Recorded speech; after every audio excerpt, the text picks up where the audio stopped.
မင်္ဂလာပါရှင်ဦးလေးမင်္ဂလာပါသမီးဦးလေးနာမည်လေးကျွန်တော်မိတ်ဆက်ပေးပါကျွန်တော်နာမည်ကဦးမောင်မောင်လေပါဦးမောင်မောင်လေမနော်ဦးလေးရဲ့နေရာလေးစာလေးမိတ်ဆက်ပေးပါအမေမော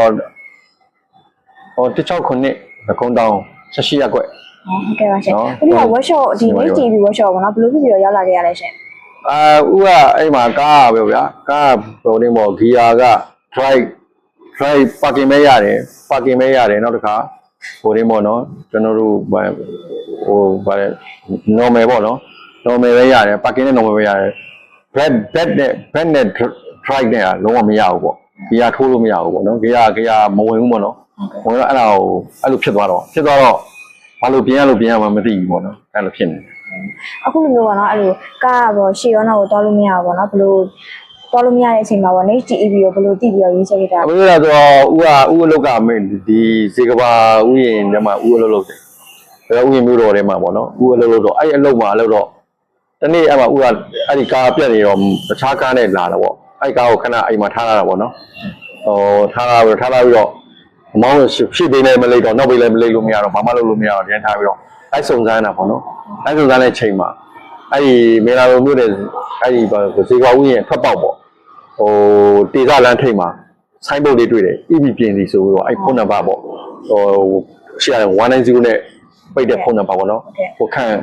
ကိုမင်းခန့်လားကိုမင်းခန့်ကိုဆက်သွယ်လိုက်တဲ့ခါကျတော့ဒီလိုဖြစ်တယ်ပြောတဲ့ခါကျအဲ့ဒါဆိုလို့ရှိရင်ကျွန်တော်တို့ကားကိုဒီလိုတည်လာရမှာပေါ့နော်တည်လာမယ်ဆိုလို့ရှိရင်ကယ်ရီယာနဲ့တည်အောင်ဆိုအများကြီးကြာမှာပေါ့နော်ဆိုတော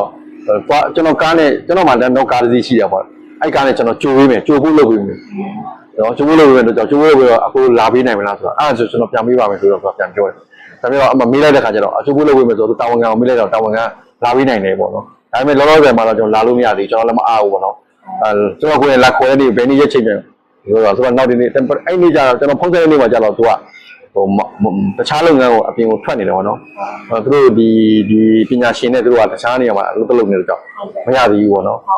်နောက်တစ်ရက်ပြန်ဆက်တဲ့ခါကျတော့သူတို့ကခေါင်းလို့ဈေးဘက်မှာသူတို့သွားနေတယ်ပေါ့မရဘူးပေါ့ဘယ်နေ့မှရမယ်ဆိုတော့လာတဲ့ချိန်မှာကျွန်တော်ကကားနဲ့လာခေါ်တယ်ဒီနေ့ပေါ့ဒီနေ့ကကျွန်တော်တို့10ရက်နေပေါ့10ရက်8လ2016မှာသူတို့လာခေါ်တယ်မနေ့ခေါ်တယ်ကျွန်တော်ကားစီယူရတယ်အဲ့မှာဒီ next EB ကပညာရှင်နော်ပြင်တဲ့ပညာရှင်ရောတာဝန်ခံရောနှစ်ယောက်လုံးပါတာပေါ့နော်။ဘာလို့ကျွန်တော်ခေါ်လာခိုးရောက်တော့ကွန်ပျူတာထိုးပြီးတော့ကွန်ပျူတာနဲ့စဉ်းစားနေတဲ့အချိန်မှာရသွားတယ်ပေါ့နော်။ရတဲ့ကြောင့်အရန်ဝန်တာတာပေါ့နော်။ပထမအဲ့လိုဝန်တာဘာကြောင့်ဝန်တာလဲဆိုပထမအဲ့လိုပြတ်သွားတဲ့အချိန်မှာရန်ကုန်မြို့မှာကျန်တဲ့ EB ပြင်းတဲ့နေနဲ့လိုက်စုံစမ်းတာပေါ့။စုံစမ်းတဲ့လူတွေအားလုံးကကားနဲ့ဗာလဲကယ်ရီယာနဲ့တည်လာရမယ်။သူတို့နေရာကိုလာရမယ်ဆိုတော့အဲ့ကယ်ရီယာနဲ့တည်တဲ့ဈေးကအရန်ကြီးတယ်အခုညာကြီးအနည်းဆုံး3သိန်းခွဲ4သိန်းပေးရတယ်ပေါ့နော်ဆိုတော့မပြင်ရသေးဘူးကားကို10ရာနဲ့ကိုတကယ်အဲ့ကားတည်လိုက်သွားလို့အဲ့ဒါရောက်လို့ကောင်းခဲ့ဟုတ်ကဲ့မကောင်းခဲ့အဲ့တခါထပ်မော်တော့တခြားဆိုတော့ဘယ်သူကအခုမြန်မာနိုင်ငံမှာ EB တွေတွင်းပြီးတော့ EB service တော်တော်အားနေတယ်ဟုတ်နော်နိုင်ငံတော်ဘာကြောင့်အားနေလဲဆိုတော့ EB တွေလူတွေဝယ်ပြီးတော့စီးကြတာမှန်တယ်မဖြစ်သေးလို့လားမဖြစ်သေးတာဖြစ်သွားရင်အားလုံးစိတ်ညစ်ရမှာပေါ့နော်စိတ်ညစ်တော့ဓာတ်ဆီကားတို့ဒီဇယ်ကားတို့လို့မဟုတ်ဘူးเนาะမဟုတ်ဘူးเนาะဘယ်မလိုက်တော့ဘူးဆိုကျွန်တော်တို့ဘယ်မှသွားလို့မရတော့ဘူးဆိုတော့ဘယ်ကလေးကိုနှိမ့်လို့ဘယ်ကလေးကိုနှိမ့်ရမှလည်းမသိဘူးသူကကျန်တဲ့ EB နဲ့ပတ်သက်တဲ့ system တွေမှာအင်ဂျင်ငန်းတွေမှာဆိုလို့ရှိရင်ဘယ်ဟာမှလည်းမထိနဲ့မကင်နဲ့မဖွင့်နဲ့ဆိုတာတွေပါတဲ့ခါကျတော့ကျွန်တော်စင်ဆာတွေကအများကြီးဖြစ်တဲ့ခါကျတော့စင်ဆာလွတ်လိုက်တဲ့ခါကျရင်စင်ဆာတော့ပိတ်လိုက်တဲ့ခါကျရင်ကျန်တဲ့လုပ်တွေကအလုံးမလုပ်တော့ဘူးပေါ့နော်အဲ့ဒါတွေအခက်အခဲတွေအများကြီးဖြစ်တော့အဲ့မှာစိတ်ပြက်ပြီးတော့တော်တော်လေးကိုစိတ်ဓာတ်ကျသွားတယ်ပေါ့နော်စိတ်ဓာတ်ကျတော့တနေရာကိုမေးတော့တနေရာဖုံးရတယ်မလာနိုင်ဘူးနောက်တနေရာကိုမေးတယ်ပြောမရတော့အဲ့လိုလိုက်ပြီးတော့စုံစမ်းရင်းတန်းတဲ့ဒီ EB ကိုစုံစမ်းတဲ့အချိန်မှာဒီ EB ကအခု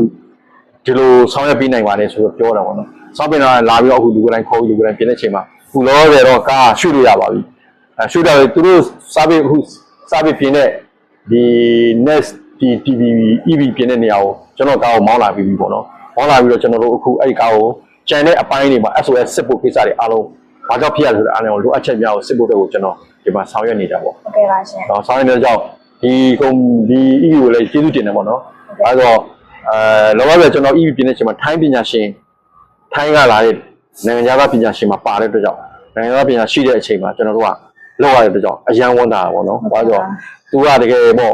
့ဟိုယူရီးယားမှာသူထိုင်းမှာသူဘန်ကောက်မှာသူလောက်လာတဲ့လူတယောက်ဖြစ်တဲ့အတွက်ကြောင့် ဒီမှာသူဒါလုပ်ပြီးတော့လာပူပေါင်းပြီးတော့ဒီမှာရှိနေတဲ့ဆက်ဆရာတွေနဲ့ပူပေါင်းပြီးတော့ဆောင်ရွက်တဲ့ခါကျတော့ဟို EV system လေးอ่ะပေါ့နော်လွယ်လွယ်လေးနဲ့ဟိုဒီပေါ့နော်လွယ်လွယ်လို့တော့မဟုတ်ဘူးပေါ့နော်ဟိုဒီပေါ့ဒါဘာမှနားမလည်တဲ့ဟာတွေအားလုံးပြကောင်းသွားတာပေါ့ကောင်းသွားကြောင့်ဝန်တာတာပေါ့ ဟုတ်ကဲ့ပါရှင် အဲ့ပြက်တဲ့ဝန်ချင်တော့စိတ်ကြီးတာပေါ့နော်ဟိုငါဘာလို့ဆက်လို့အောင်မသိဘူးပေါ့အဲ့တော့ဓာတ်စီဒီဇယ်ကားတွေကြတော့ပြင်ရတာတိတ်မခက်ဘူးပေါ့နော် EV ကြတော့နည်းနည်းလေးပေါ့ဟိုနည်းနည်းလေးပေါ့စိုးရိမ်တာပေါ့နော်ဟိုဘာတွေဖြစ်သွားပြီလဲဖြစ်သွားရင်ဘယ်တော့တန်ဖိုးကြီးတွေကုန်သွားမလဲဆိုတာဒါတွေကိုတွေ့ရတာပေါ့နော် ဟုတ်ကဲ့ပါရှင် အဲ့ဒါတစ်ခုပါတော့ဆိုတော့အခုတော့ဒါလေးနဲ့ပဲကွန်ပျူတာဘုတ်မှာထိုးပြီးတော့ကွန်ပျူတာရဲ့ software နဲ့ဒီဟိုလုတ်လိုက်တဲ့အခါမှာဟိုစင်ဆာတွေပိတ်ထားတဲ့စင်ဆာတွေအအောင်ပြန်ဖွင့်လိုက်တဲ့အချိန်မှာအားလုံးနှိုးလို့ရပါတယ်နှိုးလို့ရတော့ဝန်တာအရင်ဝန်တာပါ ဟုတ်ကဲ့ပါရှင်ဦးလေးရပါတော့ဒီ EV ကရှေ့ရောနောက်ကိုတော်လို့မရတဲ့အချိန်မှာရုံးလာပြီးဆွေးနွေးတဲ့အခါမှာပေါ့နော်ဒီရုံးကလူရတိကျရှင်းပြလာဝန်ဆောင်မှုကရောဦးလေးကျင်းနေလားမသိ ရုံးကတရားရှင်းပြတယ်လေရှင်းပြတယ်ဆိုတာကျွန်တော်ကဟိုကျွန်တော်ရဲ့ဖြစ်သွားတဲ့အချက်လက်တွေကိုပြောပြတဲ့ခါကျတော့သူတို့ကလည်းသူတို့တာဝန်ခံရှိတဲ့လူကိုလှမ်းပြီးတော့ဖုန်းဆက်ပေးတယ်ဖုန်းဆက်ပြီးတော့တာဝန်ခံကနေပြီးတော့ဟိုပြန်ပြောရတဲ့ခါကျတော့တို့ဆောင်းဓာရီဖြစ်ရိုးရားလို့ပြောတော့ကိုနားမလည်ဘူးပေါ့နော်ဒါပေမဲ့သူတို့ချင်းချင်းပြောကြနေရတယ်ဆိုတော့ဒါလုပ်လို့ရပါတယ်ဆိုတဲ့အကြောင်းသူပြောတာသူလိုက်လာတာပေါ့သူလိုက်လာတဲ့ကြောင့်သူတို့လုပ်ပေးတာပေါ့လုပ်ပေးလို့ကြောင့်အခုဖြစ်သွားတဲ့ကြောင့်ဒီမှာရှိတဲ့ဟိုကုမ္ပဏီမှာလည်းဝန်ဆောင်မှုဒီကောင်းတော့ကောင်းတယ်ဒါပေမဲ့ထပ်ပြီးတော့ကျွန်တော်တို့ဒီဝန်ထမ်းတွေပေါ့နော်ဒီမှာရှိတဲ့ဝန်ထမ်းတွေအားလုံးရဲ့ဒီဆောင်ရွက်တဲ့အားလုံးကိုလေ့လာပြီးတော့မှမှတ်ထားပြီးတော့မှ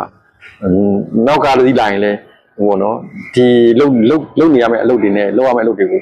ဟိုဝန်ဆောင်မှုအနေနဲ့ပေးပြီးတော့လုပ်မယ်ဆိုလို့ရှိရင်တော့အရန်ကောင်းပါကျွန်တော်လည်းအခုဒီ Next TV ကို EVC တဲ့လူတွေအားလုံးကျွန်တော် pamphlet တွေပေးပြီးတော့ကျွန်တော်ဖြန့်ခိုင်းတဲ့ကြောင့်ကျွန်တော်အဲ့ဒါတွေတော့ကူညီပေးမယ်ဆိုပြောပါတယ် ဟုတ်ကဲ့ပါရှင်ခုလိုပဲကျေးဇူးတင်ပါတယ်ဦးလေးပေါ့နော်ဒီ EVC ရဲ့အခါမှာဒီလိုမျိုးအခက်အခဲလေးနဲ့ကြုံတွေ့ရတယ်ပေါ့နော်ကြုံတွေ့ရတဲ့အခါမှာပေါ့နောက်တဲ့ EVC ရဲ့လူတော့ဦးလေးလိုမျိုးအခက်အခဲနဲ့ကြုံတွေ့ရတဲ့အခါမှာဒီ Next TV ကိုညွှန်ပြစင်တာလေးရှိတာရှင်ညွှန်ပြမယ်အခု pamphlet တွေအခုကျွန်တော်ပေးခိုင်းပြီးကျွန်တော်ဟို ဒီမှာအားပေးတဲ့အချိန်မှာတွင်းတဲ့ကားတွေအားလုံးကျွန်တော်ဝေပေးလို့ရတယ်ဟုတ်ကဲ့ပါရှင်အခုအဲ့ဒါတမီးအများကြီးအခုတရား10ခုပြတိုင်းဒီနေ့အဲ့ဒီနားဗာလဲဗာဒီအောင်မင်္ဂလာဝေးပြေးခိန်းနာက EV charging သွင်းတဲ့နေရာမှာလာရတဲ့ကားတွေအားလုံးကိုဦးကြော်ညာပေးလို့ရကြော်ညာပေးလို့မဟုတ်လေလက်ကမ်းဆောင်ဝေလို့ရတာပေါ့ဟုတ်ကဲ့ပါရှင်အဲ့ဒါလေးတော့ကျွန်တော်လုပ်ပေးနိုင်ပါတယ်ဟုတ်ကဲ့ပါဦးလေးကိုလည်းဘူးတူတာလေးပြောချင်ပါ EV နဲ့ပတ်သက်ပြီးတော့ဗောနော်ဒီ EV ကားတွေမှာဆိုလို့ရှိရင်ဗောနော်ဗရီ3000ထိတော့မောင်းပွား2000 3000ထိတော့မောင်းပွားလို့ရှိရင်ဗောဒီ aircon နေရာအေးနေရာပဲဆိုပြီးတော့မဆေးဘဲနဲ့ပြစ်ထားမိလို့ရှိရင်နောက်ပိုင်းကျရင် battery cooling system ရော့စီရဆိုတဲ့အကြောင်းလေးဗောနော်ဒီ air condenser တွေဗောနော် air condenser တွေမှာကားတွေအမြဲသွားနေရတယ်ဦးလေးကကားတွေအမြဲသွားနေတော့ဒီ aircon မှာaircon design မှာဖုံမုတ်တွေနဲ့အညီကြီးတွေအမြဲကတ်နေရတယ်။ကတ်နေရတော့ဒီဟာ aircon ကအေးနေရတယ်မဆေးဘူးပြစ်ထားမယ်ဆိုလို့ရှိရင်နောက်ပိုင်းကျလို့ရှိရင်ဘက်ထရီကိုပို့ပြီးတော့ဗောနော်ဘက်ထရီပို့ပြီးတော့ဘက်ထရီလုံးဆောင်ကြီးကြာဆင်းစေရဗောနော်အဲ့ဒီချက်လေးတော့ဒီဘက်ထရီကိုလေး system ကိုလည်းတစ်နှစ်ကိုအနည်းဆုံးတစ်ခါလောက်တော့စီးတင်နေဆိုတဲ့အကြောင်းလေးပြပြပေးချင်ပါရှင်။ဟုတ်ကဲ့ပါအနည်းဆုံး3000ကီလိုမီတာလောက်ထိမောင်းပွားရဆိုလို့ရှိရင်ဗောနော်။ဟုတ်ကဲ့ပါအဲ့ဒါဟုတ်ပါ။ဦးကတော့9000မောင်းတာ9000တော့ရော9000မောင်းတာပြီးပြီဗောနော်။ဟုတ်ကဲ့ပါရှင်။အခုလိုလေးဖြေချပေးရတဲ့ကျေးဇူးတင်ပါတယ်ရှင်။ကျေးဇူးတင်ပါတယ်ကျွန်တော်လည်းကျေးဇူးတင်ပါတယ်။ဒါလေးကတော့လက်ဆောင်လေးပေးရပါရှင်။ဟုတ်ကဲ့ကျေးဇူးပါဟုတ်ကဲ့ TEV Drive the future